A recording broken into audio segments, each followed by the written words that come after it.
আসসালামু আলাইকুম। ইসকন সংগঠন সম্পর্কে ভয়ঙ্কর তথ্য দিলেন, তা আমরা টঙ্গীর ইমাম সাহেবের নিজ মুখ থেকে শুনবো ইনশাল্লাহ। বিটিসিএল কেন্দ্রীয় মসজিদের খতিব। আমি গতকাল হাঁটতে বাইরে ছিলাম 7টার দিকে। এর আগে বিগত এই ডিসেম্বর মাসে থেকে ডিসেম্বর, ফেব্রুয়ারি, জুন, আগস্ট এই 4 মাসে এই কয় মাসে মানেনি ডিসেম্বর, ফেব্রুয়ারি, জুন, আগস্ট এই কয় মাস হয়, এই কয় মাসের ভিতরে 4টা চিঠি দিছে বেনামি। মানে প্রথম চিঠিটা লেখছে আপনি করিয়া, এরপরে চিঠি লেখছে তুমি করিয়া, এরপরে লেখছে তুই করিয়া। লেখছে যে তুই আমাদের কথা মোতাবেক এই অখণ্ড ভারত মাতার পক্ষে মেম্বারে বসা কৌশলে কথা বলবি, কারণ পূর্ববঙ্গের ভারত ছাড়া আপন কেউ নাই। 2 নম্বরে লেখছে ইসকনের মহাপ্রভু চিন্ময় কৃষ্ণ মহাপ্রভুর জামিনের ব্যাপারে কৌশলে কথা বলবি যে তাকে আটকে রাখা ঠিক হচ্ছে না। এরপরে 3 নম্বরে লেখছে হইল এই পূর্ববঙ্গের সব ধর্মভিত্তিক দল বিএনপি, এনসিপি এদের সকলের বিরুদ্ধে মেম্বারে বসা কৌশলে কথা বলবি। এনসিপি বাংলাদেশের, এনসিপি পূর্ববঙ্গের 1 নম্বর শত্রু। 3 নম্বর। 4 নম্বরে লেখছে যে তুই কৌশলে মেম্বারে বসা এই মাসালা দিবি যে মুসলমান মেয়েরা হিন্দু ছেলেদের সাথে প্রেমে বাধা নেই। এই আমাদের কথা মতো এই 4টা কথা বলবি, আর না হলে তোর মৃত্যুদণ্ড দেওয়া হবে। এরপরে এই 4টা চিঠি আমি বেনামি, যেহেতু এই উড়ো চিঠি এই সিরিয়া ফলাই দিছি, এবারে বলি নাই গন্ডগোল লাগবে, খালি ঝামেলা করে লাগবে। আর জানতাম আমার এক প্রস্তাব বলছিল যে উড়ো চিঠিতে গান দিতে হয় না, এলে আরো বেশি করিয়া একটা ধরে। এই জন্য আর সিরিয়া ফালাইছি। 5 নম্বরের চিঠিটা দিছে হইল এই 25/9/25 তারিখ, 25/9/25 এই বৃহস্পতিবার ফজরের নামাজের জন্য মসজিদে আসতে রয়েছি। দেখি যে ঘরের আমার বারান্দার স্টিলের গেটটা বাইরে দিয়ে আটকানো, আমি খুলতে পারতেছি না। মহাজনের ফোন দিলাম যে আমার বাইরে নাও, আমি তো বাইরে দিতে পারতেছি না। এরপরে মহাজনে আসলো, বাইরের টিনের গেটটা এটাও বন্ধ।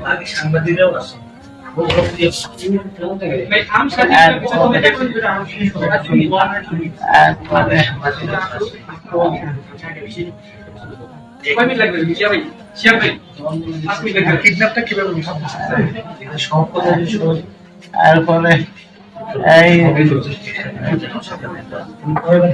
পঞ্চম চিঠিটা সেক্রেটারি, ক্যাশিয়ার আর আমার এই তিনজনের লক্ষ্য করে লাগছে যে তোরা এগুলি ঠিকঠাক মতো আমাদের কথা মতো করবি, তোদের ক্ষতি বেড়ে এইভাবে এইভাবে বলতে বল, আর না হলে তোদের সবার মৃত্যুদণ্ড দেওয়া হবে এবং তোদের স্ত্রী, মেয়ে, এদের কাউরে খারাপ কথা লাগছে যে ইয়া থেকে, দর্শন থেকে বাঁচাতে পারবি না। আর লাগছে যে এবার তোদের খতিবের ঘরে পেট্রোলের আগুন ধরবে। 6-7 মাস আগে আমার বারান্দায় আগুন লাগছিল, তো তখন মনে করছে শর্ট সার্কিট থেকে লাগবে, অনুমান করছিলাম যে শর্ট সার্কিট থেকেই, এইটার ভিতরে লাগছে এইবার পেট্রোলের আগুন। এখন সন্দেহ হয়েছে যে এই প্রথমটা তাহলে স্বাভাবিক আগুন ছিল না। এরপরে এই 21-10 তারিখ পরশুদিন মসজিদের উত্তর পাশের জানালা দিয়া আর একটা চিঠি এই সেক্রেটারি, ক্যাশিয়ার লক্ষ্য করে আর আমার লক্ষ্য করে লাগছে যে তোরা তোরা তোরা পুরুষ না, তোরা দুইজন খারাপ কথা লাগছে যে তোরা পুরুষ না, তোদের তোদের তোরা তোরা হিজড়া, তোরা হিজড়া লাগছে। আর কি জানি লাগছে যে তোরা কোনো তোদের ক্ষতি বেড়ে চাপ দিয়ে এখনো রাজি করতে পারলি না, তাই তোরা এখন তোরা আমার লাগছে যে তোরা তারা চাপ দিছ কিনা ও বলতে পারি না, তবে তোরা এখন আশঙ্কা মুক্ত বা ঝুঁকি মুক্ত কি লাগছে সেক্রেটারি, ক্যাশিয়ারের। এরপর লাগছে তবে তোদের খতিব শেষ, তোদের খতিব শেষ। এরকম আরো বহু মৌলবাদীদেরকে এরকম ওই যে ওই চিঠিগুলি লাগছে যে যদি কথা মানুষ তাহলে তোদের 3 জনকে 1 কোটি রুপি করে দেওয়া হবে। তোদের খতিব 6 মাস পর্যন্ত মেম্বারে বসা রেগুলার বলতে থাকলে 6 মাস পরে 1 কোটি রুপি করে এক একজনকে দেওয়া নিশ্চিত করা হবে। আর যদি অমান্য করস তাইলে মানে আমাকে 3 জনের মেয়ে, স্ত্রী, এদের ব্যাপারে খুব খারাপ কথা লাগছে যে এদেরকে আমাদের হাত থেকে বাঁচাইতে পারবি না, তোদের মৃত্যুদণ্ড দেওয়া হবে।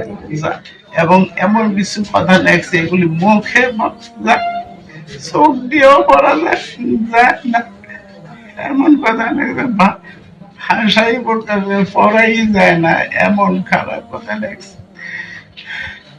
তারপরে এই হলো 5ম চিঠি, এই 6ষ্ঠ চিঠিটা দিল এই 21 তারিখে পরশুদিন। এই লাগছে যে তোদের এই মতো তোদের আমাদের কান্ট্রি দেখছে, আমাদের কান্ট্রি সব মৌলবাদীকে সাহায্য করে না।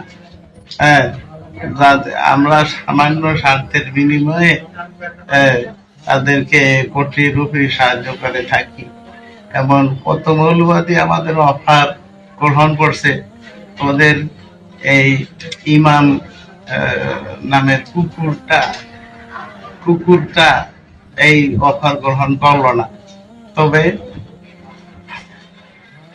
ওর জীবন দিয়ে মূল্য দিবে। এরপরে আর কি কি লাগছে মনে নেই। এরপরে তো আমি কালকে 7টার দিকে হাঁটতে বাইরেছি আমাদের মাজু খান ব্রিজ পার হইয়া, ওখানে আমার পরেই একটা অ্যাম্বুলেন্স এমন ভাবে বাম দিকে চাপ দিয়া দাঁড়াইছে। আমি হাঁটতেছিলাম, সামনের দরজাটা খোলার সাথে সাথে এমনি একদম চাপিয়ে ফেলাইছে, কোনো রাস্তাই নাই, একদম ব্লক করে ফেলাইছে। হাতের সাথে একটা কি জনের রুমাল না কাগজ নাকি মুখে ধরছে, একজনের পিছন থেকে একজনে পিছনের দরজা খুলিয়া এমন জোরে থাপ্পড় দিছে 2-3টা। আমার এইখানে ব্রেন টিউমার অপারেশন হয়েছে এই ডাইন পাশে। এই অপারেশনের জায়গায় কান সহ কান বন্ধ হয়ে গেছে, কান্দে কিছু শুনি না। আর আর দেখি যে এখন ওই আঘাতের কারণে আর ওই কি জানি নাকের কাছে অক্সিজেনের মতো একটু গ্রান, কি জানি একটা গ্রানে আমি আর বলতে পারি না। শেষে এই চলতে আছে, কালকে সারাদিন চলছে। আমি যখন একটু ভিতর দিয়েই আমার চোখ বাঁধতে পারিছি কালো কাপড় দিয়ে, আমি একটু এই ডাইন দিয়ে উপরে ধান ধরছি, আবার প্রচন্ড থাপ্পড় দিয়া নাকের কাছে কি দিই, আবার আমি আর কিছু বলতে পারি না। শেষে কয়েক ঘন্টা পর পর এরকম করে, আমি শেষে আর চেষ্টা করি না যে চেষ্টা করলে আমার মারে, আমি আর চেষ্টা করি না। এরপরে এর ভিতরে চলতে যে আছে চেতনই নেই যে কই নেই, কি নেয়, কি করে আমার আমি জানি না। এরপরে এখানে আসার পরে এই গাড়িটা রাস্তায় কিনে দাঁড়া করে আমার গাড়ি থেকে ফালাইয়া তারপরে গাড়িটার আড়ালে লয়ে গেছে। তারপরে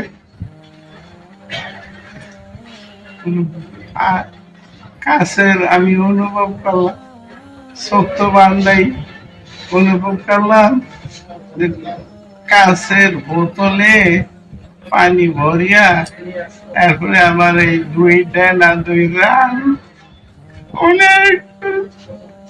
অনেকবার মারছে, আমার পেটে অনেক জোরে লাথি মারছে অনেক।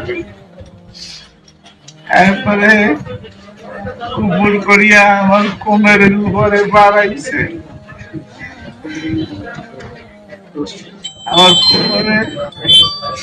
আমার কোমরে অনেক ব্যথা। সরকার কেন এখন সুস্থ আমার পায়ে যাবার খুলে বাড়াইছে।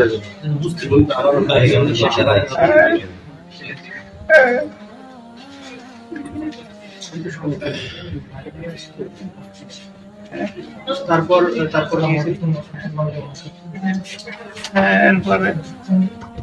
এরপরে আমাদের উপর করিয়া আমার পায়ে যাওয়ার খুলে ফেলাইছে।